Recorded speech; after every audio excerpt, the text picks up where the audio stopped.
If Christmas and Easter are Christian holidays that have roots in pagan festivals, why do we still celebrate them? That is a great question. And frankly, not everybody does. There are some people that they have conviction not to celebrate Christmas or Easter. I was just talking to somebody, they don't do Christmas trees, and they're like, what about you? I'm like, I just put up 2 Christmas trees in my house, and we just did Christmas lights. Because my wife wants it to last as long as it possibly can. Is anybody else like that? How many of you already set up your, okay, a few of you. Yeah, we did that this week.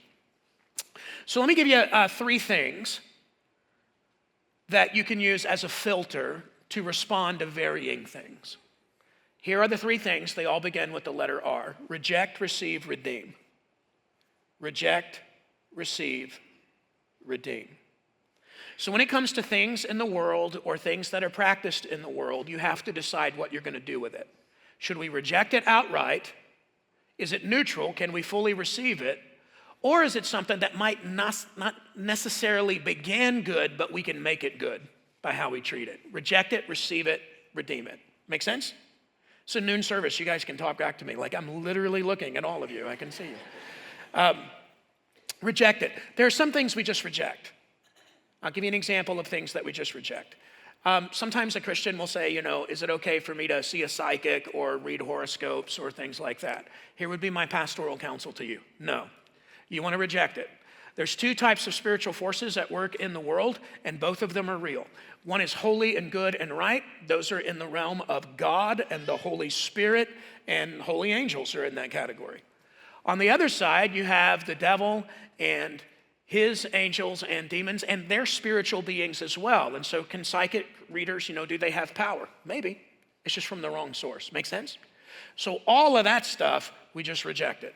Ouija boards, psychics, horoscope, tarot cards, all that stuff, reject. Make sense? If there is a spiritual element outside of the Father, Son, and Holy Spirit and honoring them, we reject it. Because that is spiritual things from the wrong source.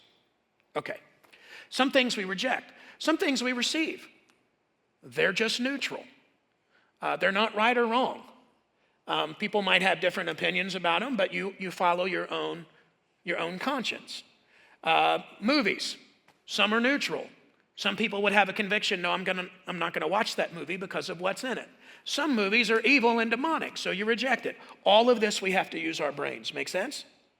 Reject, receive, or redeem. I think in this question, because Easter and Christmas, originally the time that we celebrated all of that, it does have pagan origins in the sense of the timing. But here's the difference. When I celebrate Christmas, there's no pagan meaning in the way I celebrate Christmas. I celebrate the birth of Jesus. Make sense? And then we do other things around the holidays that I've taught my boys. These are games, and we can play these games if they want, but they're just games. Make sense? I don't know who's in the auditorium today, so I'm not going to bust anybody's bubble with some of those games. But we play games in the holidays too, and my boys know this is what we believe, this is real, and then this is a game that we play. And so that's how we would talk with our kids. When it comes to Easter, at my house, Easter is all about the resurrection of Jesus. That's what it's about. Now, if you want to eat chocolate Easter bunnies and do that stuff, that's fine. Reject it, receive it, redeem it. I'm going to push the line with whoever asked this question because usually they want to know what I do with this. Halloween. Do we reject it, receive it, redeem it? In my mind, there are things about Halloween that we fully reject. So I didn't let my boys dress up like monsters and demons and those kinds of things. Rejection. But there's also a part of Halloween that I think we can redeem. And so what my boys would do is they would be superheroes or Super Mario Brothers or whatever. I'd sit in the driveway with my solo stove. Anybody else have a solo stove? I love that thing. It's basically a fire pit that doesn't make smoke. I just gave them free advertisement to the noon service. You're welcome. So I would sit in the driveway with the fire pit with a couple of buddies. We would meet our neighbors and that kind of thing. And then the boys would be dressed up as superheroes. But we use that to make friends. Some of them go to Sun Valley now. And so it really depends on what you do with it. Make sense? Some things you just want to outright reject. Some things they're neutral. You receive what your conscience tell you.